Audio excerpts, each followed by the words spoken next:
ಅದೀಗ ಇವತ್ತು ಅದನ್ನು ಸನ್ಮಾನ ಮಾಡಿದ್ದಾರೆ. ಇವತ್ತು ದಿವಸ ದೇವರಾಜ ಅರಸು ಅವರು ಒಬ್ಬ ಹಿಂದುಳಿದ ನಾಯಕರು, ಶ್ರೇಷ್ಠ ನಾಯಕರು. ದೇವರಾಜ ಅರಸು ಅವರು ಈ ನಾಡಿಗೆ ಸೇವೆಯನ್ನು ಮಾಡಿದಂಥವರು, ನಮ್ಮೆಲ್ಲರ ಹೆಮ್ಮೆಯ ನಾಯಕರು. ಹೊತ್ತು ಅದೇ ರೀತಿ ಸಿದ್ದರಾಮಯ್ಯನವರು ಇವತ್ತು ಅವ್ರಿಗೆ ಸರಿಸಮಾನವಾಗಿ ಒಂದು ದಿವಸ ನಾಳೆ ಅದನ್ನು ಅವರು ಕೂಡ ಮೀರಿಸ್ತಾರೆ.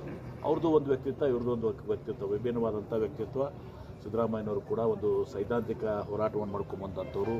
ಇವತ್ತು ಕೃಷಿಕರಾಗಿ ಜನಿಸಿ ಇವತ್ತು ಭಾಳಷ್ಟು ಹಿಂದುಳಿದ ಅಲ್ಪಸಂಖ್ಯಾತ, ದಲಿತರು, ಬಡವರ ಬಗ್ಗೆ ಮತ್ತು ರೈತರ ಬಗ್ಗೆ ಒಂದು ಅಪಾರವಾದಂಥ ಕಾಳಜಿಯನ್ನು, ಬದ್ಧತೆಯನ್ನು ಹೊಂದಿದಂಥ ಒಬ್ಬ ಸಮಾಜವಾದಿ ಹಿನ್ನೆಲೆಯಿಂದ ಬಂದಂಥ ನಾಯಕರು.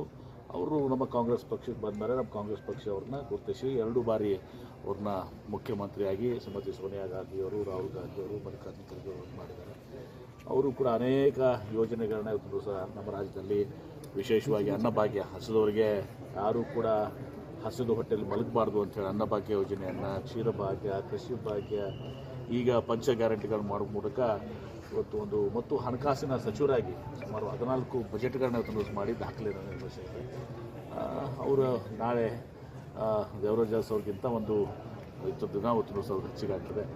ಆ ಒಂದು ದಾಖಲೆ ನಮ್ಮೆಲ್ಲರಿಗೂ ಕೂಡ ಹೆಮ್ಮೆ ಇರುವಂಥದ್ದು. ಇಬ್ಬರು ಶ್ರೇಷ್ಠ ನಾಯಕರು, ದೇವರಾಜ ಅರಸು ಅವರು ಮತ್ತು ಸಿದ್ದರಾಮಯ್ಯ.